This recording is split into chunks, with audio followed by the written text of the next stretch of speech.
There is a chance that Michael Bunting re-signs with the Maple Leafs, but as we get closer and closer to July 1st, those chances become slimmer and slimmer. When the Maple Leafs signed Michael Bunting 2 years ago, they were taking a chance on a guy who didn't even have 30 NHL games to his name. There was a clear sight with him having 26 games played and 11 goals in those 26 games that he was going to be a player. It was just a matter of what type of player he was going to be 2 years down the road. And now we know what he is, a 50 to 60 point guy through an 82 game season, a guy who Curtis Gabriel called a rat on the ice, which he is, and we all know everything about his game. He's someone who can get under people's skin, and that's what he likes to do on the ice. Bunting, in his first season with the Maple Leafs, arguably had one of the best seasons, and if not the best for a rookie. 23 goals, 40 assists in 79 games alongside Auston Matthews at the top of the Maple Leafs lineup. Bunting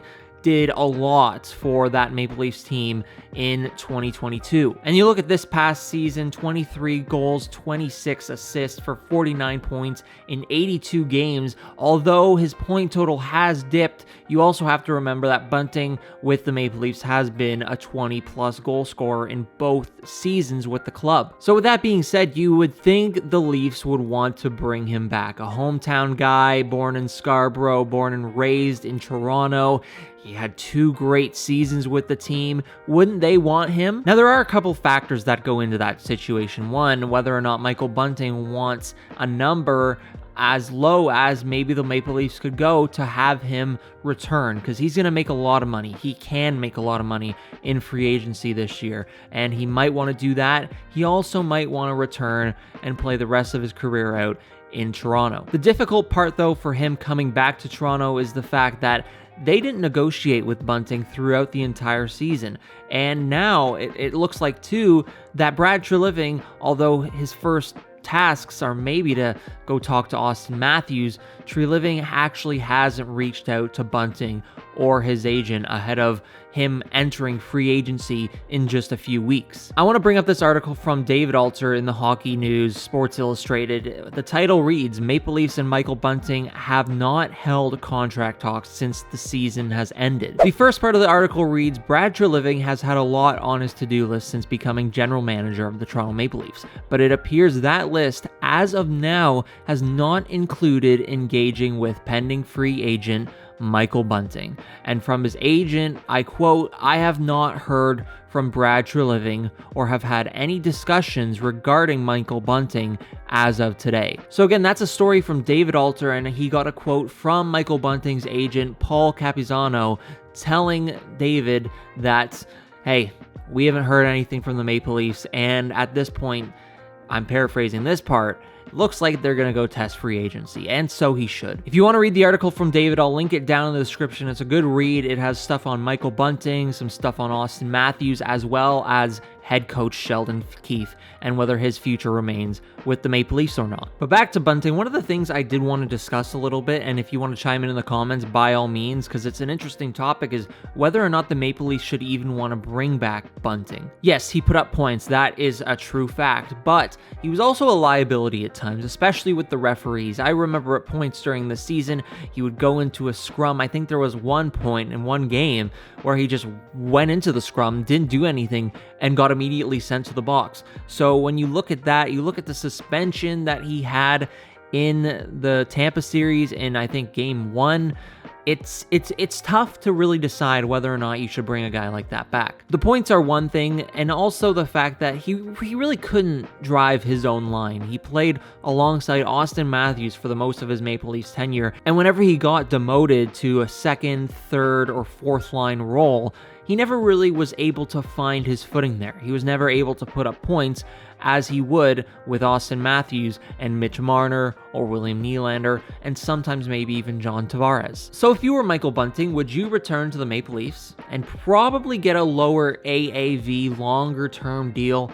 Or would you want to probably test the free agent market, where you could get maybe more than the Leafs would offer you and just as long as term? He's 27, turning 28 this summer, and I think he could command a lot of money. $4 million a year, possibly, if you're looking at a 5 or 6 year deal.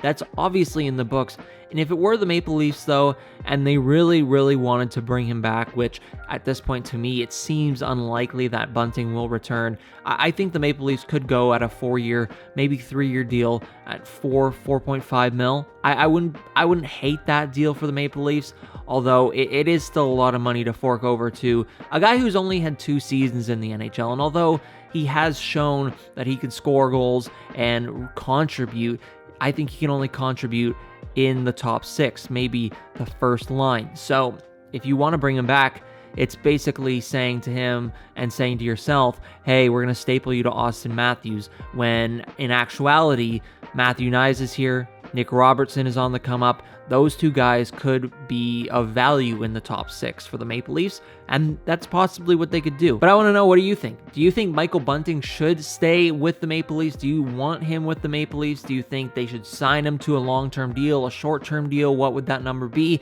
Let me know in the comment section down below. Now, it's interesting. As I look on Cap Friendly at the available UFAs this summer who are on the left wing, Michael Bunting sits at the top with points with 49. There's also Thomas Tatar, Jason Zucker, Ivan Barbashev, who's killing it in the Stanley Cup final. He's going to get paid. I mean, Alexander Kerfoot, Tyler Bertuzzi. There aren't a lot of guys in this list that really stick out to me, that really make me believe the Leafs would go out and get any of them. So maybe they stick with their guns that they already have in Knies and Robertson. There's obviously a few guys that are on the Marlies. Alex Steeves could be one. Nick Abruzzese. That would be... It's a little bit tough to judge that at this point, but it's interesting. They're in an interesting predicament right now. In reality, the Maple Leafs could go down the road and bring Ryan O'Reilly back. He talked on TSN Overdrive a few days ago, and it sounded like he could want to stay. I mean, it's always possible. He's going to get paid a lot too, but at the end of the day, Ryan O'Reilly's going to play a center role. So then you have John Tavares. Maybe John Tavares is your left wing. Maybe they go out and sign a center. Who knows?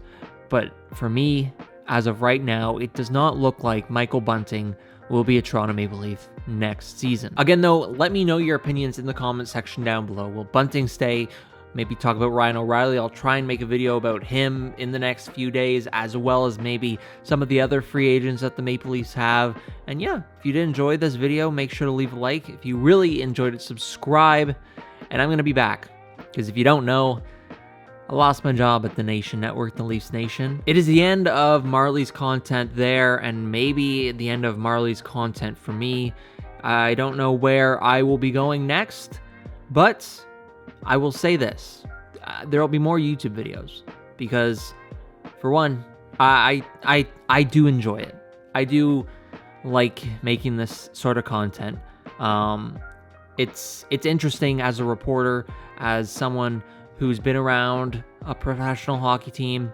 You sort of get you get a different lens, and hopefully this different lens that I've gotten over the last 2 or 3 seasons will help me with these videos, and maybe help them push them further. So again, I want to thank you all so much for the support on the recent video. That was actually nuts. I didn't think I would get that many likes, comments, views on my first video back in almost 6 months. So let's see if we can do the same. So if you did enjoy it, make sure to leave a like. If you really enjoyed it, subscribe, comment down below what you think is going to happen with Michael Bunting on July 1st. We'll see you in the next video. That will be soon. Not Christmas. Soon.